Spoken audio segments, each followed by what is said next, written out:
Selamat pagi Bapak Ibu, saudara-saudara yang dikasihi Tuhan. Berjumpa kembali dalam menu sarapan pagi, sarapan firman Tuhan yang adalah makanan sesungguhnya buat kita, yang membuat hidup kita benar-benar hidup. Saya lagi dalam pergumulan dengan kemalasan saya di waktu-waktu belakangan ini. Saya sering ngeluh kepada Tuhan, ini males ini kayak apa ya ngelawannya, kok buat saya rasanya sesuatu yang nggak ringan gitu. Satu kali saya merasa ya cukup lemah ya sampai gitu ya, ndak males ngapa-ngapain, males doa, males ini. Tapi saya mengeluh di situ kepada Yesus. Pasti kau pernah merasakan males gitu loh, karena firman Tuhan mengatakan Dia telah dicobai dalam segala hal, sama seperti kita dalam segala hal. Saya tidak usah bacakan ayatnya ya, tapi itu di Ibrani, terjemahan Indonesia tidak ada ngomong dalam segala hal, tapi terjemahan lain itu jelas ngomong dalam segala hal. Jadi saya gimana kalau Yesus waktu hidup di dunia itu lagi malas gitu, lagi malas berdoa, lagi apa. Lalu yang muncul di pikiran saya adalah Matius 26 ayat 41, kita baca dulu ke sana.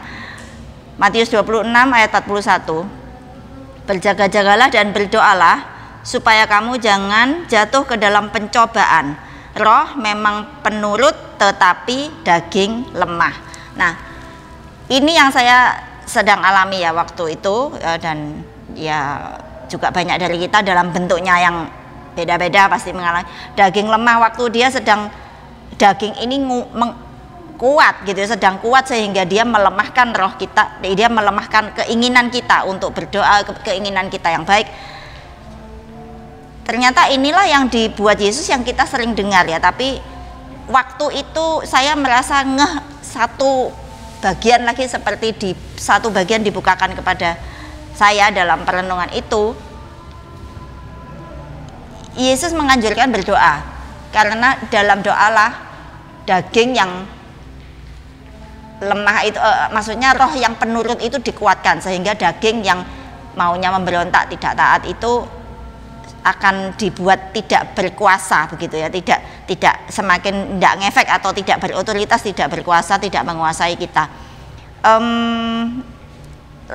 Memang ya doa itu sudah nggak bisa lain. Kalau mau malas doa ya harus paksa doa begitu ya. Tapi satu hal yang dibukakan kepada saya merasa gini, oh gitu, makanya Yesus itu begitu bergantung sama doa, dan saya percaya kadang dia dicobai sama seperti kita ya, keluar kadang malas doanya, tapi dia tahu kalau doa melemah itu daging menguat, dan itu bahaya sekali gitu loh, apalagi untuk seorang Yesus yang misinya begitu mengerikan gitu ya, mengerikan bahwa seluruh keselamatan alam semesta, seluruh keselamatan umat manusia ini bergantung penuh sama dia, sama ketaatannya dari langkah ke langkah.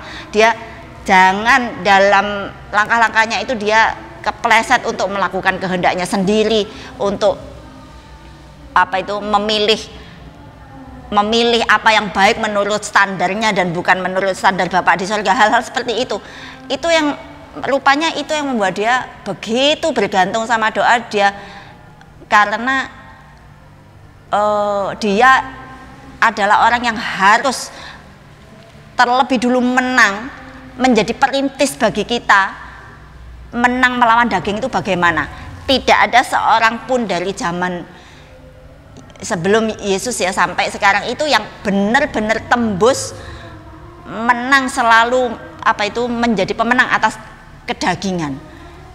Banyak orang-orang yang kita bisa teladani, tetapi mereka juga banyak kesandung-kesandung tentu saja.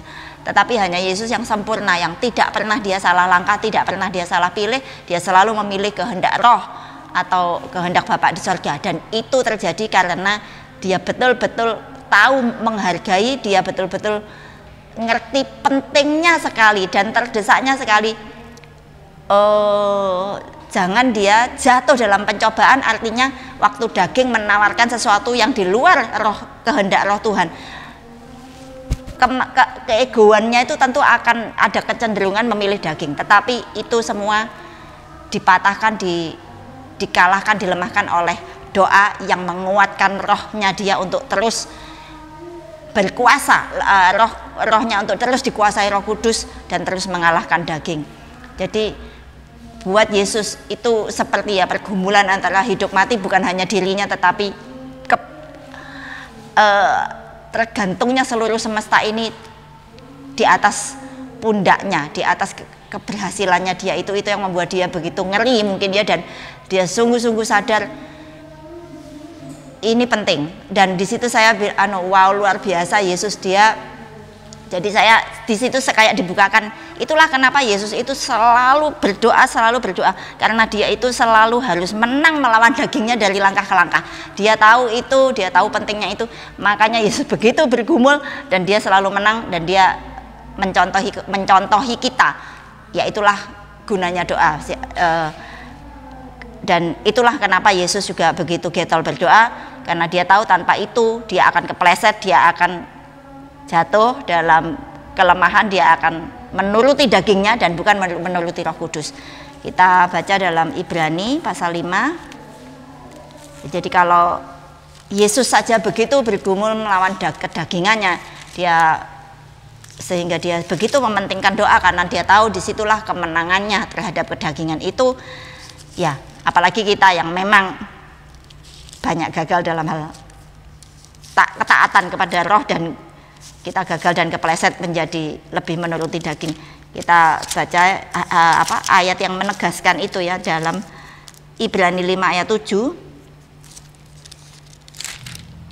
Ibrani 5 ayat 7, dalam hidupnya sebagai manusia ia telah mempersembahkan doa dan permohonan dengan ratap tangis dan keluhan kepada Dia yang sanggup menyelamatkannya dari maut, dan karena kesalehannya ia telah didengarkan.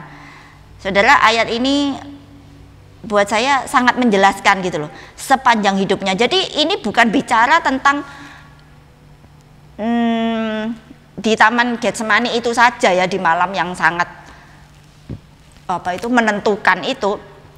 Tetapi ayat ini bilang dalam hidupnya sebagai manusia, ya berarti kesannya memang sepanjang hidupnya itu dia melakukannya sebagai satu gaya hidup gitu. Dan itu memang dikonfirmasi dengan apa yang ditulis dalam Injil, bahwa dia selalu menyisihkan waktu untuk doa. Dia sangat mementingkan doa itu. Ternyata ini yang dia lakukan. Dia mempersembahkan doa ratap tangis karena dia tahu dia bergantung sama Bapa, kekuatan Roh Kudus untuk dikatakan di sini menyelamatkannya dari maut.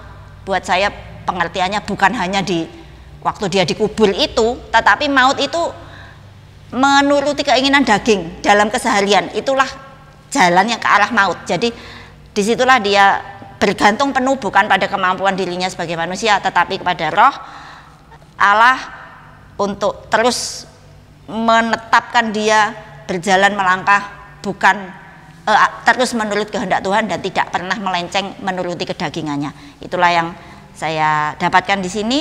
Itulah yang dimaksudkan doa-doanya itu menyelamatkan dia dari maut. Saya mengartikannya menyelamatkan dia dari menuruti kehendak kedagingannya. Dan itulah yang memotivasi saya dan kita semua untuk melakukan yang sama. Roh itu penurut, daging lemah, dan karena itu kita perlu berdoa, menjerit dan minta, saya ingin menang melawan kedagingan ini, karena disitulah identitas saya sebagai manusia baru, manusia ilahi itu semakin diteguhkan, semakin dinyatakan untuk kemuliaan Tuhan. Sekian renungan pagi ini. Selamat pagi, Tuhan Yesus memberkati.